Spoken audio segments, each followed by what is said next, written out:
Online शिक्षण श्रृंखला में एक बार आपका पुनः स्वागत है। एनसीईआरटी पाठ्यक्रम पर आधारित राजनीति विज्ञान कक्षा 12 पर हमारी चर्चा चल रही है और इसमें अब तक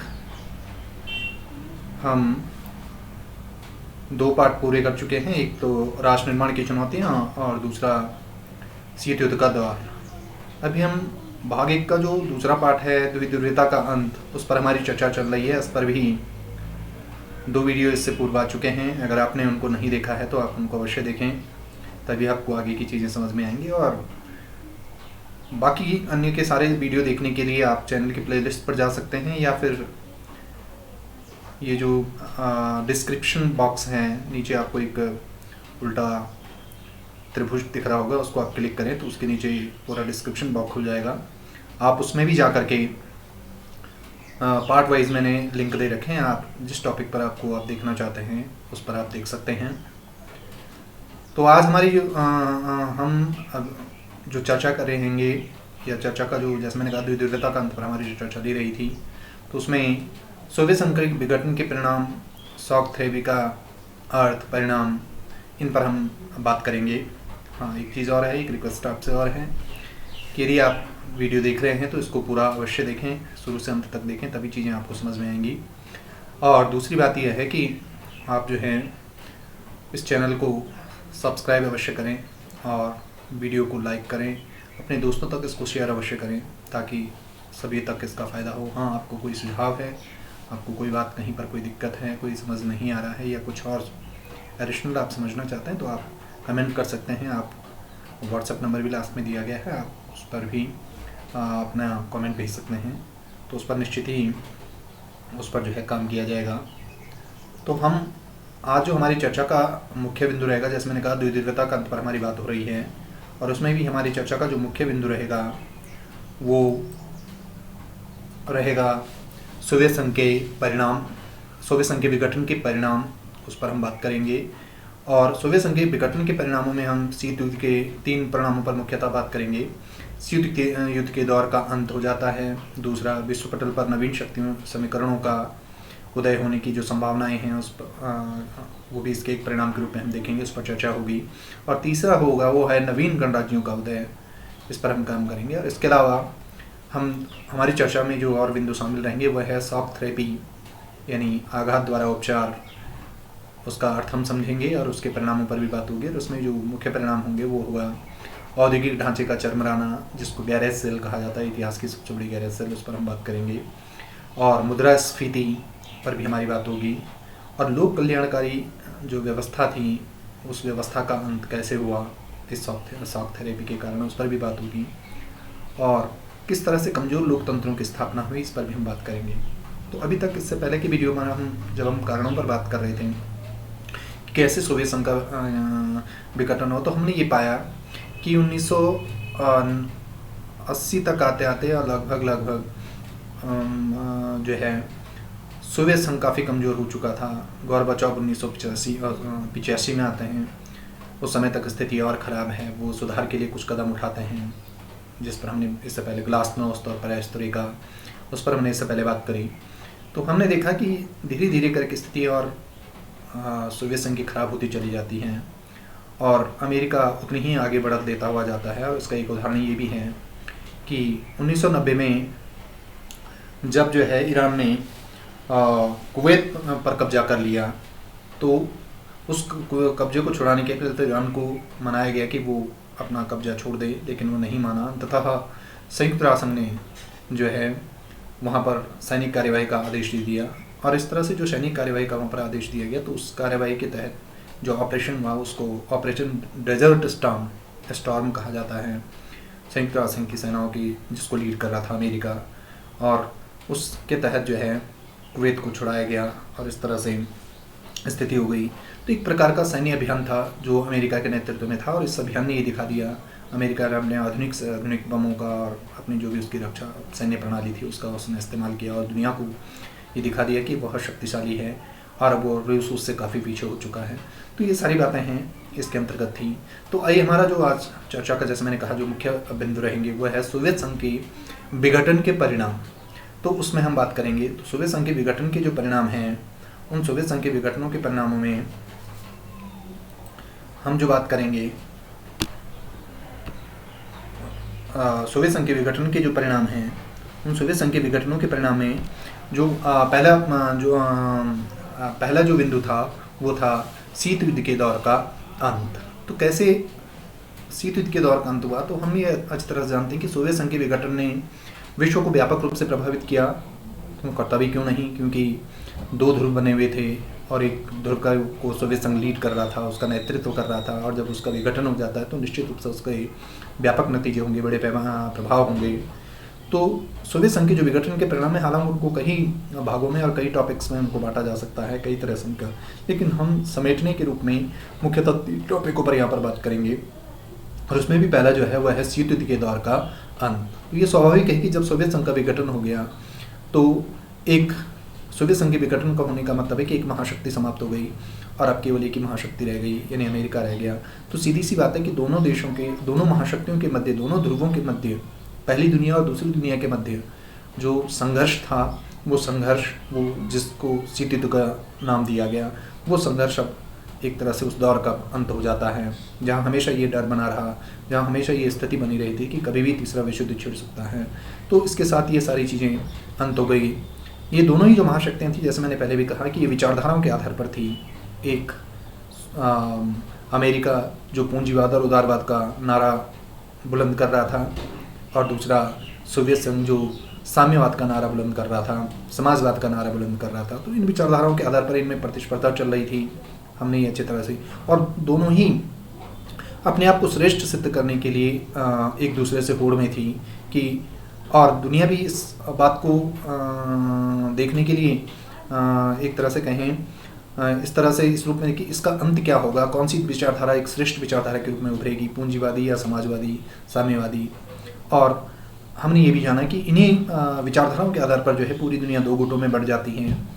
एक को प्रथम दुनिया, जिसमें पूंजीवादी राष्ट्र अमेरिका और उसके अलाइज जो थे, उसके जो और साथी देश थे, वो उसमें जो उसकी विचारधारा को मानने वाले थे उसमें सम्मिलित हो जाते हैं। दूसरी तरफ जो है सोवियत संघ जो साम्यवादी विचारधारा का नेतृत्व कर रहा है, और उससे मध्य एशिया और पूर्वी यूरोप के जो देश हैं वो उसके साथ हो जाते हैं। और न केवल साथ हो जाते हैं बल्कि एक सैन्य गुट का भी निर्माण कर लेते हैं। पिछले पार्ट में हमने, अगर आपने नहीं देखा तो आप देखें उसको, कि नाटो का हमने बात करी कि किस तरह से पूंजीवादी 1950 में जो है नाटो की स्थापना होती है। फिर उसी की काउंटर पार्ट के रूप में जो है सोवियत संघ भी अपनी इसी तरह से एक सैनिक संगठन का जो है वो निर्माण करता है। तो इस तरह से ही, और इन सैनिक गुटों के मध्य जो है एक दूसरे से पछाड़ने के लिए उनमें आपस में होड़ थी। होड़ इस प्रकार से कि ज़्यादा से ज़्यादा हथियार वो बनाना चाहते थे, ज़मीन पर ज़्यादा से ज़्यादा परमाणु बम का जखीरा बनाया गया। अमेरिका ने परमाणु बम का प्रयोग किया 1945 में। तो फिर धीरे धीरे सोवियत संघ ने भी परमाणु बम शक्ति हासिल कर ली और अपने परमाणु भंडारों को बढ़ाए जा रहे थे। तो कुल मिलाकर के स्थिति थी, आशंका थी कि कभी भी तीसरा विश्व युद्ध छिड़ सकता है, कभी भी इस प्रकार की स्थिति आ सकती है। और जब ये सोवियत संघ का विघटन होता तो ये स्थिति समाप्त हो जाती है, यानी ये जो शीत युद्ध के दौर का जो अंत है, ये प्रथम विश्व युद्ध की जो संभावनाएं हैं वो जो है समाप्त हो जाती, बल्कि एक नई संभावना यानी विश्व शांति की स्थापना की जो संभावना है उसका जन्म होता है। और इस तरह से जो है ये इसका एक प्रमुख परिणाम था। यहाँ पर ये जब लाल सलाम करूँ तो वहाँ तो पतन के कारण वगैरह वगैरह इसमें दिए हुए हैं, आप इसको पढ़ सकते हैं। मैं अगर प्रत्येक चीज़ को देखूँगा तो फिर थोड़ा वीडियो लंबा हो जाता है। दूसरा जो कारण था वो था विश्व पटल पर नवीन संभावनाओं का उदय। तो जैसे सोवियत संघ का पतन होता है तो उसके परिणाम स्वरूप जब विश्व राजनीति में शक्ति संतुलन और उनके संबंध जो है वो बदलने लगे। बदलते भी क्यों नहीं, क्योंकि एक शक्ति, एक ध्रुव तो समाप्त हो चुका था, एक महाशक्ति दूसरी दुनिया तो समाप्त हो चुकी थी, रूस को दूसरी दुनिया या सोवियत संघ को दूसरी दुनिया कहा जाता तो समाप्त हो गई थी। तो अब धीरे धीरे करके जो विचार हैं, जो संस्थाओं की जो कार्यप्रणाली है उनमें भी बदलाव देखा गया। और सोवियत संघ के पतन के समय जो है केवल जो संभावनाएं दो मुख्य रूप से उभर करके आई वो ये आई, या तो अमेरिका का वर्चस्व स्थापित हो जाएगा या फिर एक ध्रुवीय दुश्मनी, अगर अमेरिका का वर्चस्व स्थापित हो गया तो एक ध्रुवीय विश्व बनेगा, अथवा कई देश, छोटे छोटे देश या हो सकता है कई देश मिल करके या देशों के समूह मिल करके शक्तिशाली बन करके उभरेंगे और एक देश जो है दुनिया विश्व ध्रुवीय बन जाएगी। इस प्रकार की संभावनाएं उभर करके सामने आने लगी कि क्या होने वाला है, इस तरह की चीज़ें थी।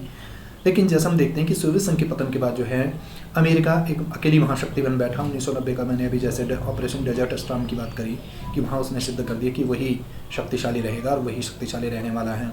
और जब 26 दिसंबर को आधिकारिक रूप से जब सोवियत संघ का विघटन हो गया तो उसके बाद वो एक महाशक्ति बन करके बैठा और अमेरिकी वर्चस्व का, पूरी दुनिया में अमेरिकी वर्चस्व का जो है स्थापित हो गया। और न केवल अमेरिकी वर्चस्व स्थापित हुआ, इसका मतलब ये भी हुआ कि अमेरिका की जो पूंजीवादी अर्थव्यवस्था है वो एक का जो मॉडल था वो अंतर्राष्ट्रीय मॉडल बन गया। यानी सभी देश अब उसको अपनाने के लिए एक तरह से देखें तो प्रेरित हो रहे थे। और विश्व बैंक और जो अंतर्राष्ट्रीय मुद्रा कोष है जिसमें अमेरिका का ही सबसे ज़्यादा योगदान था, तो ये संस्थाएं विभिन्न देशों की प्रमुख सलाहकार बन गई, क्योंकि जो सोवियत संघ के विघटन के बाद जो देश स्वतंत्र हुए या कह सकते हैं अलग हुए या उनका नियंत्रण सोवियत संघ का नियंत्रण उनसे समाप्त हुआ, तो अपने उन्नति प्रगति के लिए वो इन संगठनों के पास जो है कर्जा लेने जाते हैं और इस आधार पर वो कर्जा देती है, बदले में उसकी सलाहकार के रूप में भी क्या करती है, कार्य करती हैं।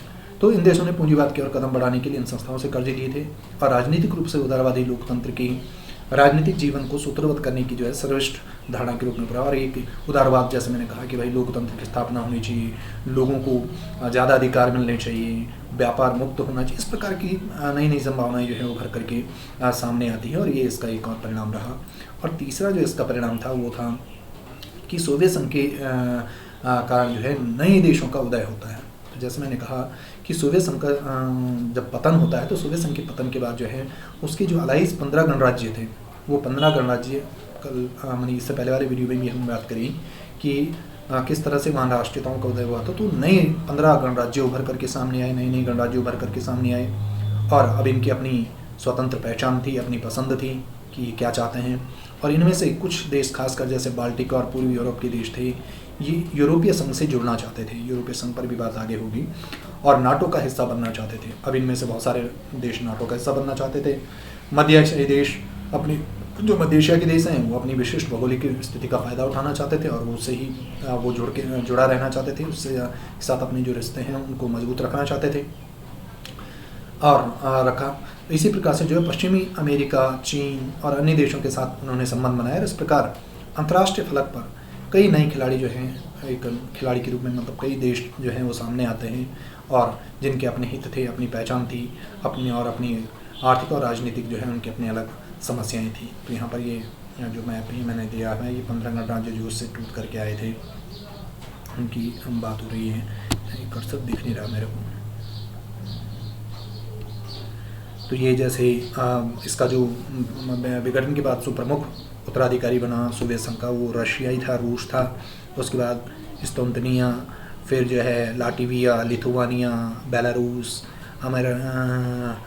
आर्मेनिया, यूक्रेन, मोल्डोव, जॉर्जिया और इसी प्रकार से ये उज्बेकिस्तान, कजाकिस्तान, ये सारे जो राष्ट्र थे, यानी सारे जो गणराज्य थे वो उभर करके जो है सामने आते हैं। तो इस प्रकार से अब बात करते हैं शॉक थेरेपी। शॉक थेरेपी का अर्थ क्या है, उसके क्या परिणाम निकले, उस पर हम बात करते हैं।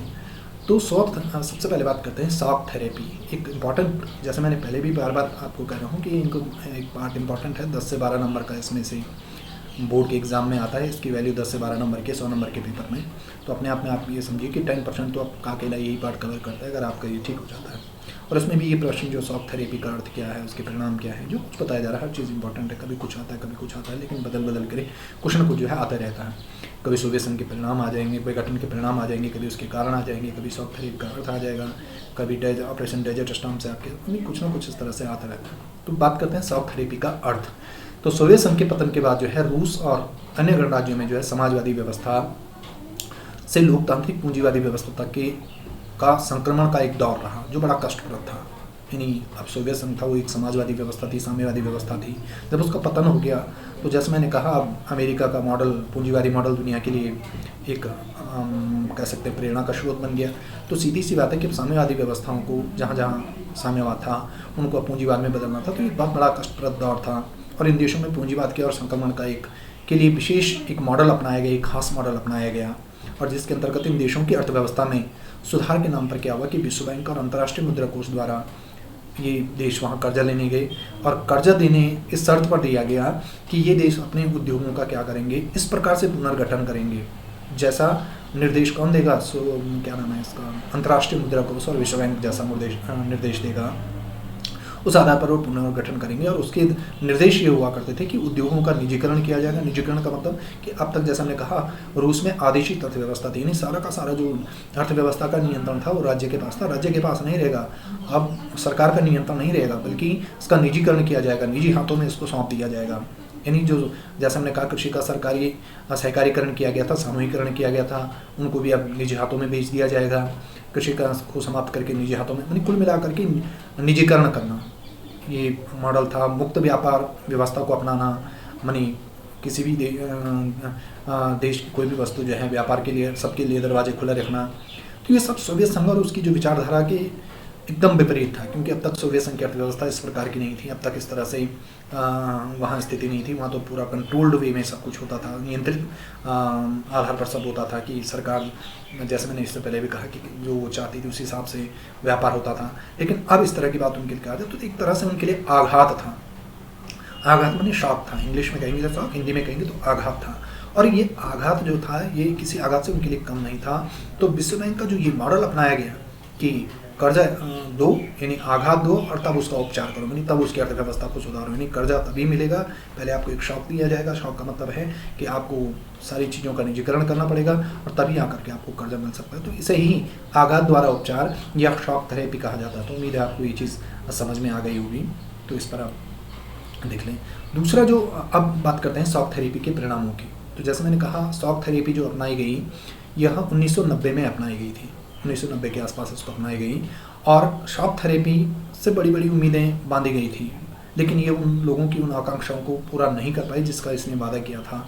बल्कि जब परिणामों पर हम देखते हैं, हम उस पर बात करते हैं, तो हम पाते हैं कि इसके उल्टे ही परिणाम निकले, बल्कि नकारात्मक ही परिणाम निकले। तो क्या परिणाम निकले उस पर भी बात कर लेते हैं। तो शॉक थेरेपी के परिणाम जो है इस प्रकार से हैं। पहला है औद्योगिक ढांचे का चरमराना, यानी गैरासन। ये प्रश्न भी कई बार आता है, गैरासन से आप क्या समझते हैं। तो शॉक थेरेपी से पूरे क्षेत्र की अर्थव्यवस्था तहस नहस हो गई। स्वाभाविक था कि जो सिस्टम पहले से बना हुआ था वो सारा ध्वस्त हो गया, सब तहस नहस हो गया सॉरी। तो रूस में पूरा जो है राज्य नियंत्रित औद्योगिक ढांचा, राज्य के द्वारा जो आदेशित अर्थव्यवस्था थी वो पूरी तरह से वो पूरी अर्थव्यवस्था चरमरा गई। लगभग 90% उद्योगों को निजी हाथों में या कंपनियों में बेच दिया गया। उद्योगों को औने दाम, अरे बेच तो दिया कोई बात नहीं, लेकिन औने पौने दामों पर, यानी जो उसके आकलन करने वाले थे कि उद्योग, तो उनकी कीमत जानबूझ करके कम की गई। यानी अगर कोई चीज़ 1.25 करोड़ की हो सकती तो उसको 50 लाख में ही बेच दो, इस तरह की स्थिति वहाँ पर होती हैं। और तो बड़े पैमाने पर उद्योगों को भी, हालांकि सरकार ने वहाँ पर कोशिश करी कि सभी नागरिकों को अधिकार पत्र दिए कि वो क्या कर सकते थे, यानी खरीदने के लिए कि आप भी खरीद सकते हैं, लेकिन ज़्यादातर लोगों ने जो है उसको पूंजीपतियों के हाथों में उन अधिकार पत्रों को बेच दिया। और बहुत ही औने पौने दामों पर, नहीं अधिकार पत्र बेचने का मतलब है कि बोली कम लगेगी, सीधी सी बात है कि ज़्यादा लोग नहीं होंगे तो कम से कम दाम पर उसको खरीदा गया। और इसे ही इतिहास की सबसे बड़ी गहरा सेल, यानी उन उद्योगों को निजी हाथों में बेचना, और सोवियत संघ के पतन के बाद उन देशों में जो निजी हाथों में बेचना है, इसे ही क्या कहा जाता है, गहरा सेल कहा जाता है। इतिहास की सबसे बड़ी गहरा सेल कहा जाता है। और ये सब कुछ इसलिए हो रही थी कि औद्योगिक नीति सरकार तय नहीं कर रही थी, बल्कि बाजार की ताकतें जो है वो तय कर रही थी। इसलिए यह कदम उद्योगों को बर्बाद करने वाला जो है क्या होता है, सिद्ध होता है। तो इस तरह से ये इसकी एक परिणाम ये था। दूसरा जो इसका परिणाम था शॉक थेरेपी का, वो था कि मुद्रास्फीति। तो शॉक थेरेपी के कारण जो है रूसी मुद्रा जो रूबल है उसका मूल्य गिर गया। यानी मूल्य गिरने का मतलब है कि अब कल तक जो 100 रुपये की चीज़ें आएंगी, अब वो उसी चीज़ के लिए आपको ज़्यादा पैसे देने पड़ेंगे। तो एक तरह से मुद्रा गिर गया, इसको मुद्रास्फीति कहते हैं। तो मुद्रास्फीति कहते हैं, मुद्रास्फीति का मतलब जहाँ मुद्रा की वैल्यू कम हो जाती है, यानी वो चीज़ें अब उतनी नहीं खरीद सकती है जितनी वो पहले खरीद सकती थी। तो मुद्रास्फीति इतनी ज़्यादा बढ़ गई कि लोगों की जो जमा पूंजी है वो समाप्त हो गई। तो स्वाभाविक सी बात है कि जमा पूंजी समाप्त होगी। कैसे समाप्त होगी कि मैंने 1000 रुपये रखा हुआ है मान लीजिए अपने पास, अब मुझे पता है कि 1000 रुपये मेरा 1 साल में चलेगा, लेकिन महंगाई इस तरह से बढ़ गई, यानी मूल्य का इस तरह से बढ़ गया कि जिन चीज़ों के लिए मैं कल तक 100 रुपये दे रहा था, अब मुझे उसके लिए 300 रुपये या 200 रुपये देने पड़ रहे हैं। तो स्वाभाविक सी बात है कि इससे क्या होगा, मेरी जमा पूंजी जो जाती रहेगी, जो 4 महीने चल रही थी अब 2 महीने में ही समाप्त हो जाएगी। इसी प्रकार से हुआ क्या, जब कृषि का सामूहिकरण की समाप्ति की गई शॉक थेरेपी के कारण, ये कहा गया भाई इसको निजी हाथों में सौंप दो, तो इससे क्या हुआ कि खाद्यान्नों की उत्पादन में गिरावट आने लगी। और जो रूस पहले दुनिया को खाद्यान्नों का निर्यात कर रहा था, अब वो खाद्यान्नों का आयात करना उसने शुरू कर दिया। अब पुराना ढांचा टूट चुका था, यानी पहले जो व्यवस्था बनी थी वो तो टूट चुका था, लेकिन ऐसी कोई व्यवस्था नहीं कहेगी कि इसकी जगह कोई वैकल्पिक व्यवस्था अपनाएं, क्योंकि नई व्यवस्था को स्थापित होने में थोड़ा टाइम लगता है। तो इस तरह से स्थिति और ज़्यादा क्या होती चली जाती है, खराब होती चली जाती है। तीसरा, लोक कल्याणकारी व्यवस्थाओं का अंत। तो शॉक थेरेपी के कारण जो पुरानी व्यवस्था थी, जैसे मैंने इससे पहले वाले वीडियो में बताया था कि जो रूस था वो नियंत्रित रियायती दामों पर जो दैनिक ज़रूरत की चीज़ें थी उनको उपलब्ध करवाता था। तो ये सारी व्यवस्था को, पुरानी व्यवस्था को समाप्त कर दिया। सरकार द्वारा जो भी रियायती चीज़ों पर जो चीज़ें उपलब्ध करवाई जाती थी उस व्यवस्था को समाप्त किया गया। इस कारण से गरीबी में वृद्धि हुई। स्वाभाविक सी बात है कि लोग गरीब होंगे, पहले तो चीज़ें सस्ती मिल रही थी या उनको उनकी ज़रूरत के हिसाब से मिल जा रही थी। अब इस बीच क्या होता है, एक माफिया वर्ग, माफिया मतलब एक बिचौलिया वर्ग जो है, जो बीच में उत्पन्न हो जाता है, जिसने आर्थिक गतिविधियों पर अपना क्या कर दिया, नियंत्रण स्थापित कर लिया। यानी जब चाहे वो चीज़ों के दाम बढ़ा दे, जब चाहे चीज़ों के दाम, यानी अपने हिसाब से बाजार को नियंत्रित करना। तो इस तरह का माफिया वर्ग एक तैयार हो गया रूस। और उसके जो गणराज्य थे, अब वहाँ पर ये स्थिति हो गई कि पहले की व्यवस्था जो वहाँ पर चल रही थी विघटन से पूर्व, उससे विपरीत अब धनी और निर्धन लोगों के बीच की जो खाई है वो और ज़्यादा, आर्थिक जो असमानता है वो और ज़्यादा क्या हो जाती है, बढ़ जाती है। तो ये भी इसका एक जो है क्या रहा, परिणाम रहा। इसी तरह से इसका चौथा जो परिणाम हुआ है, कमज़ोर लोकतंत्रों की स्थापना या कमज़ोर लोकतांत्रिक व्यवस्थाओं का उभरना। तो हुआ क्या कि जो शॉक थेरेपी थी, इसके अंतर्गत केवल आर्थिक पक्ष पर बहुत ज़्यादा ध्यान दिया गया। इसकी तुलना में अगर हम देखें तो लोकतांत्रिक संस्थाओं के निर्माण पर उतना ज़्यादा ध्यान नहीं दिया गया, कम ध्यान दिया गया। तो इसमें हुआ क्या कि इस दौरान जो है संविधान बड़ी जल्दीबाजी से तैयार की। इन देशों में जो ये गणराज्य विघटन के बाद जो राज्य उभरे, उनमें बड़ी तेज़ी से संविधान तैयार किए गए, जल्दबाजी में तैयार किए गए। रूस सहित अधिकांश देशों में राष्ट्रपति को कार्यपालिका का प्रमुख बनाया गया और लगभग सारी शक्तियाँ उसको थमा दी गई, यानी एक तरह से उसको पूरी शक्ति संपन्न उसको बना दिया गया। और इसका नतीजा ये निकला कि जो संसद है, हाँ अच्छी तरह से जानते हैं संसद क्या है, जनता का प्रतिनिधि सदन है, तो वहाँ पर संसद अपेक्षाकृत कमजोर हो गई। एक व्यक्ति, उसकी तुलना में एक व्यक्ति ज़्यादा मजबूत हो गया। तो मध्य एशिया के देशों में राष्ट्रपति को और अधिक शक्तिशाली बना दिया गया और इनमें से कई ने तो सत्ता पर आजीवन कब्जा करने का प्रयास भी करना शुरू कर दिया। जब हम तुर्कमेनिस्तान या उज्बेकिस्तान इन राष्ट्रपतियों को देखते हैं तो उन्होंने पहले तो अपना कार्यकाल 10 साल बढ़ाया, फिर और 10 साल बढ़ाया, यानी अब वो एक बार सत्ता में आ गए तो फिर वापस जाना ही नहीं चाहते हैं। इस तरह की स्थिति वहाँ पर होने लगी। तो लोकतंत्र, ये लोकतंत्र नहीं है और लोगों को आज़ादी नहीं है कि वो अपने शासकों को बदल सके। इस तरह की व्यवस्थाएं वहाँ होने लग गई। राष्ट्रपति ने जो फैसले ले लिए वो अंतिम है, अर्थात उससे आप असहमति नहीं कर सकते हैं। अगर आपने उसका विरोध किया तो आपको ठिकाने लगा दिया जाएगा। तो अधिकांश देशों में स्वतंत्र न्यायपालिका नहीं थी जो इस चीज़ का विरोध कर सकती। तो इस तरह की यहाँ पर स्थिति बन गई। तो इस तरह से हमने देखा कि ये शॉक थेरेपी के जो परिणाम हैं, ये शॉक थेरेपी के परिणाम थे। अंत में जो मेरे विद्यालय के जो विद्यार्थी हैं उनके लिए कुछ गृह कार्य दिया गया है, जैसे इसी पर आधारित प्रश्न, जैसे गहराज सेल से आप क्या समझते हैं। दूसरा जो प्रश्न है वो है सोवियत संघ की जो विघटन के जो परिणाम हैं उन परिणामों के व्याख्या कीजिए। और तीसरा है कि शॉक थेरेपी का अर्थ बताइए, समझाइए और इसके परिणामों, क्या परिणाम हुए उस पर बात कीजिए। और सोवियत संघ के विघटन के बाद विश्व पटल पर कौन कौन से परिवर्तन या संभावनाएं उभरी उस पर उसको भी आपने करना है। तो इस तरह से आप जो आज का हमारा टॉपिक था वो पूरा होता है। अगर आपने अभी भी मेरा चैनल जो है वो सब्सक्राइब नहीं किया तो कृपया इसको सब्सक्राइब कर लें और सब्सक्राइब करने के बाद जो बेल आइकन आते हैं घंटी का जो बटन आता है उसका अवश्य दबाएं ताकि आपको तुरंत जानकारी मिल जाए। और किसी भी टॉपिक पर आप अगर इस टॉपिक से संबंधित या जो भी आप देखते हैं, अगर कोई जिज्ञासा आपकी होती है तो आप उसको अवश्य बताएं ताकि उसका समाधान कर दिया जाएगा। और मेरे वीडियो देखने के लिए आपका बहुत बहुत